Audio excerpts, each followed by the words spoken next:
সময়ের আলোচিত রাজনৈতিক দল জাতীয় নাগরিক পার্টি কঠিন চ্যালেঞ্জের মুখে পড়তে যাচ্ছে।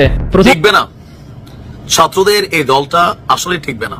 সুসংবাদের জন্য অপেক্ষা করছিলাম, আমরা অপেক্ষা করছিলাম যে এনসিপিতে যে সকল নেতারা আছেন, যারা সদস্যরা আছেন, যারা রাজনীতি করছেন এনসিপি দলের জন্য, তাদের প্রত্যেকে তারা বয়সে অনেক কম হতে, এই দৃষ্টিভঙ্গিটা আমার মনে হয় এটা পরিবর্তন করা উচিত। কারণ দর্শক এবার আন্তর্জাতিকভাবে ফেসে গেলেন ডক্টর ইউনূস সাহেব, যেই গেম খেললেন শেখ হাসিনা। দর্শক শ্রোতা, তাহলে কি আওয়ামী লীগের একের পর এক যেই পরিকল্পনা ছিল সেগুলো সফল হচ্ছে? দর্শক, আজকে ভিডিওটি খুবই ইম্পর্টেন্ট ভিডিও, যার কারণে সম্পূর্ণ ভিডিওটা না টেনে দেখতে চেষ্টা করবেন। তো কথা না বলে চলুন আমরা ভিডিও মূল আলোচনা চলে যাই।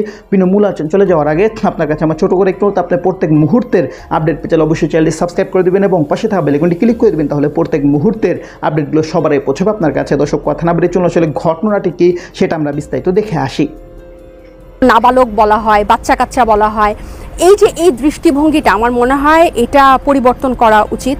মানে এনসিপিকে নিয়ে যে একটা মানে বিভিন্ন ধরনের যে বক্তব্যকে বিভিন্ন খাতে ফেলার, এই যে আপনি ধরেন কখনো জামাতের সাথে আমাদেরকে জড়িয়ে ফেলা হয়, কখনো বলা হয় যে আমরা নির্বাচনকে ভয় পাই, কখনো বলা হয় অনিবন্ধিত দল আমাদেরকে, তারপর কখনো নাবালক বলা হয়, বাচ্চা কাচ্চা বলা হয়। এই দৃষ্টিভঙ্গিটা আমার মনে হয় এটা পরিবর্তন করা উচিত। কারণ এনসিপির প্রত্যেকে ইতিহাসের প্রত্যেকটা সময়ই কিন্তু একটা দল বা একটা রাজনীতি প্রাসঙ্গিক থাকে। সেই ৭১-এর পর থেকে মুসলিম লীগ, জাসদ, আওয়ামী লীগ, বিএনপি এর একটা কিন্তু ধারাবাহিকতা আছে, এবং ২৪-এর পরে কিন্তু এনসিপি অনেকখানি প্রাসঙ্গিক এখন রাজনীতিতে। এবং এনসিপিতে যে সকল নেতারা আছেন, যারা সদস্যরা আছেন, যারা রাজনীতি করছেন এনসিপি দলের জন্য, তাদের প্রত্যেকে তারা বয়সে অনেক কম হতে পারে, ছোট হতে পারে, কিন্তু তাদের প্রত্যেকের একটা জার্নি আছে, একটা অভিজ্ঞতা আছে, এবং দেশ নিয়ে তাদের সুনির্দিষ্ট কিছু ভাবনা আছে, এবং তারা কিন্তু খুব প্রিসাইসলি সেই কথাগুলো বলে। কিন্তু আপনারা যখন, আমি মিডিয়াকেও বলবো এবং অন্যান্য রাজনৈতিক সহকর্মীদেরকেও বলবো, আপনারা রাজনৈতিকভাবে মোকাবেলা করেন, আপনারা যখন কটাক্ষ করে, হেয় প্রতিপন্ন করে যখন রাজনৈতিকভাবে মোকাবেলা করেন, ডিমোরালাইজ করার চেষ্টা করেন, সেটা খুবই দুঃখজনক হয়। এসএমসি উৎসালায় এলো আরো উন্নত নতুন প্যাকেজ, জীবন বাঁচায়, জীবনকে এগিয়ে নিয়ে যায়। কারণ ২০২৪-এর জুলাইয়ের পর, গণঅভ্যুত্থানের পর এনসিপির জন্ম হয়েছে, এবং এখন রাজনীতির ময়দানে এনসিপি খুবই প্রাসঙ্গিক, এটা মানতেই হবে। জুলাই ঘোষণাপত্র কিন্তু সেই ৩১শে ডিসেম্বর, এটা কিন্তু শুধু কোনো একটা এনসিপি বা কোনো একটা একক রাজনৈতিক দলের কিন্তু এই চাওয়া না। এই জুলাই ঘোষণাপত্রটা গণঅভ্যুত্থানে অংশগ্রহণকারী প্রত্যেকটা, এই যে একটা ঐতিহাসিক নজিরবিহীন গণঅভ্যুত্থান হলো, এটা সবার একটা দাবি, এই জুলাই ঘোষণাপত্র এবং জুলাই সনদ সংস্কারের ভিত্তিতে যে জুলাই চার্টার বা সনদ যেটা তৈরি হবে। তাহলে এগুলো তো আপনি যদি ইতিহাসের দিকে তাকান, এগুলো বারবার কিন্তু ব্যর্থ হয়েছে কেন? সেই ৩ জোটের রূপরেখা, প্রথম তত্ত্বাবধায়ক সরকারের সেই ২৯টা টাস্কফোর্স, ২০০১ সালে 16টা টাস্কফোর্স, এগুলো কেন হয় নাই? রাজনীতিবিদদের সদিচ্ছার অভাবে। এবং এই দফা, এই এত শহীদ, এত আহত, এত পঙ্গু অন্ধের পরে কিন্তু এই দফা আমরা বলছি যে এটা কোনো অবস্থাতেই আমরা মেনে নিব না। কেন মেনে নিব না? কারণ এর আগেও কিন্তু যারা বলছে যে সংসদ, নির্বাচিত সংসদে গিয়ে এগুলো বাস্তবায়ন হবে, আমরা কিন্তু দেখেছি যারা এই যেসব রাজনৈতিক দল অঙ্গীকার করেছিল সেই ৯০-এর স্বৈরাচার আন্দোলনের পরে যে তারা সংসদে গিয়ে এটা বাস্তবায়ন করবে, তারা একটা সংস্কারও বাস্তবায়ন করে নাই। এটা তো পরিষ্কার জলজ্যান্ত। এরপরে তারা তত্ত্বাবধায়ক, মানে এই যে বাংলাদেশের সব রাজনৈতিক দুর্যোগগুলা হয় হচ্ছে ক্ষমতা হস্তান্তরের সময়, একটা সরকারি দলকে টেনে নামানো যায় না, এবং একটা ভোটের পরে বিরোধী দল পালায় যায়। কোনো বিরোধী দল দেশে থাকতে পারে না, ঘরবাড়িতে নিজের, মানে হেরে গিয়ে নিজের বাসায় থাকতে পারে না, তাদেরকে পালিয়ে যেতে হয়, মিথ্যা মামলা, ধরপাকড়, গুম, এগুলোর শিকার হতে হয়। আমরা চাই যে এই তো দর্শক, আপনার এই ভিডিওটি দেখলেন, ভিডিও দেখে যদি আপনার কোনো মন্তব্য থাকে তাহলে অবশ্যই কমেন্ট বক্সে কমেন্টে আপনার মূল্যবান মন্তব্য জানিয়ে দিবেন। দর্শক, এখন আমরা পরবর্তী আরেকটি ভিডিও দেখব, যেটা দ্বারা আমরা আরও কিছু তথ্য আমরা জানতে পারবো। দর্শক, চলুন আমরা সেই ভিডিওটি বিস্তারিত দেখে আসি। ঠিকবে না, ছাত্রদের এই দলটা আসলে ঠিকবে না। যেভাবে পদত্যাগের হিড়িক পড়েছে, ইভেন যারা পদত্যাগ করছেন তারা দিচ্ছেন চাঞ্চল্যকর তথ্য।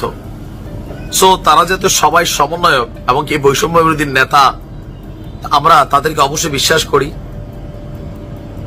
ক্ষমতাকে কুক্ষিগত করার জন্য একটা ফ্যাসিবাদী মনোভাব তৈরি হয়েছে এই আন্দোলনকে নেতৃত্ব দেওয়া গুটি কয়েকজন ছেলেদের মধ্যে।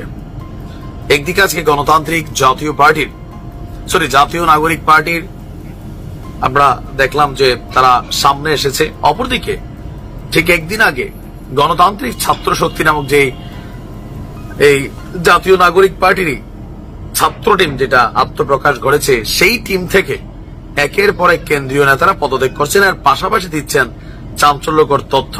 আসুন দেখি ঘটনার প্রেক্ষাপট কি। দর্শক, বাংলাদেশ গণতান্ত্রিক ছাত্র সংসদ নামক যে টিমটার আত্মপ্রকাশ করেছে গতকালকে, এই দলটির সিনিয়র সদস্য সচিব ছিলেন রিফাত রশিদ। আজকে গতকালকে আমি যখন নিউজটা করছি রাত্রে, তিনি ঢাকা বিশ্ববিদ্যালয় মধুর ক্যান্টিন সংবাদ সম্মেলনে তিনি জানিয়েছেন যে তিনি আসলে আজকে পদত্যাগ করেছেন। এখন কেন? আচ্ছা, আমরা আরো দুজনের দেখি কারা কারা পদত্যাগ করলেন। গণতান্ত্রিক ছাত্র সংসদ থেকে পদত্যাগের ঘোষণা দিয়েছেন পদপ্রাপ্ত রাজশাহী বিশ্ববিদ্যালয়ের 2 সমন্বয়ক। তারা তাদের ফেসবুক স্ট্যাটাসে লিখছে যে কমিটিতে ঢাকা এবং ঢাকা বিশ্ববিদ্যালয় কেন্দ্রিক যে আধিপত্য, সেইটার প্রতিবাদে তারা পদত্যাগ করেছেন। আরেকজন মেয়ে জেমিন সম্ভবত সেও পদত্যাগ করেছেন। দাবি একই। আমরাও কিন্তু এই কথাটাই বলছি যে আপনারা 10-12 জন বন্ধু বান্ধব মিলা টোটাল সবকিছুর আপনারা বাপ মা, সারা বাংলাদেশের পোলাপাইনগুলার আসলে ভূমিকা কি? আপনারা তো ক্ষমতার জন্য সবই করছেন, আপনাদের স্পষ্ট টার্গেট ক্ষমতা, আর কিছুই না। প্রাইভেটের ছাত্ররা বলছিল যে আমরা আন্দোলন শেষে পড়াশোনাতে ফিরে গেছি। এরা কি করছে? এরা এই টাকা পয়সা কোথায় পাইছে রাজনীতি করার জন্য? এই প্রটোকল কোথায় পাচ্ছে? এদের ইন্টেনশন ক্ষমতা। এদের প্রথম দাবি ছিল কোটা। আমরা এটা নিয়ে আসছি ভাই। প্রাইভেটের বক্তব্য শুনছেন তো, আমার আগের ভিডিও শুনে নিবেন, অথবা কালের কণ্ঠে ছাত্রদের বিশাল একটা ক্ষুব্ধ প্রতিক্রিয়া জানিয়েছে কালের কণ্ঠ পত্রিকায়। আচ্ছা, এখন যারা পদত্যাগ করেছে তাদের বক্তব্য কি? তাদের বক্তব্য হচ্ছে যে বৈষম্য বিরোধী ছাত্র আন্দোলনের একাংশের নেতৃত্বে আত্মপ্রকাশ করেছে বাংলাদেশ গণতান্ত্রিক ছাত্র সংসদ। প্রাইভেটের তারা সাধারণত মারামারি হয়েছেই, এরপরে তারা যাদেরকে নিয়ে করছে সেখান থেকেও পদত্যাগ শুরু। আর যদি দেখি আপনার 205 সদস্যের যে পূর্ণাঙ্গ কমিটি ঘোষণার কয়েক ঘন্টার ব্যবধানে পদত্যাগ করছেন একের পর এক। ফেসবুক পোস্টে মেহেদী সজীব লিখছেন, বাংলাদেশ গণতান্ত্রিক ছাত্র সংসদের কেন্দ্রীয় কমিটিতে যুগ্ম আহ্বায়ক হিসেবে আমার নাম বলা হয়েছে। আমি আগেই বলেছি, আমার স্ট্যান্ডও বলেছি, ক্লিয়ারও করেছি, কিন্তু যে নতুন বন্দোবস্তের নামে ঢাকা এবং ঢাবি কেন্দ্রিক নয়া ফ্যাসিবাদী মনোভাবের যে উত্থান লক্ষ্য করা যাচ্ছে, তার প্রতিবাদে আমরা এই প্ল্যাটফর্মে থাকতে রাজি না। আর আমার ইচ্ছা ব্যতীত আমাকে এই দলটাতে সম্পৃক্ত করার জন্য নিন্দা জানাচ্ছি। রাজশাহী বিশ্ববিদ্যালয়ের শিক্ষার্থীর জন্যই আমি আজ মেহেদী সজীব হিসাবে গড়ে উঠেছি। আমার বার্তা, ঢাকা ঢাবি কেন্দ্রিক ফ্যাসিবাদী মনোভাব সরাইতে হবে। এই দলের অংশজনরা যতক্ষণ এখান থেকে বের হয়ে আসতে না পারবে, বিকেন্দ্রীকরণের দিকে মনোযোগ না দিবে, ততদিন তাদের সাথে কোন ধরনের রাজনৈতিক বোঝাপড়ায় আমরা যাব না। তাই পদত্যাগ করলাম। পদত্যাগের বিষয়ে সালাউদ্দিন বলছেন, ছাত্রদের নতুন রাজনৈতিক দলটা সার্বজনীন হতে পারত, এটা কিন্তু বাস্তব। কিন্তু তাদের বর্তমান অবস্থার কারণে দলটার প্রতি শিক্ষার্থীরা বিশ্বাস রাখতে পারছে না, জনগণ না। জুলাই অভ্যুত্থানের সবচেয়ে বড় শক্তি ছিল শিক্ষার্থীরা। সেই শিক্ষার্থীদের পালসের বাইরে গিয়ে রাজনীতি করা সম্ভব নয়। তো এখানে অনেকজন অনেক মন্তব্য করেছেন। এখানে বলছি যে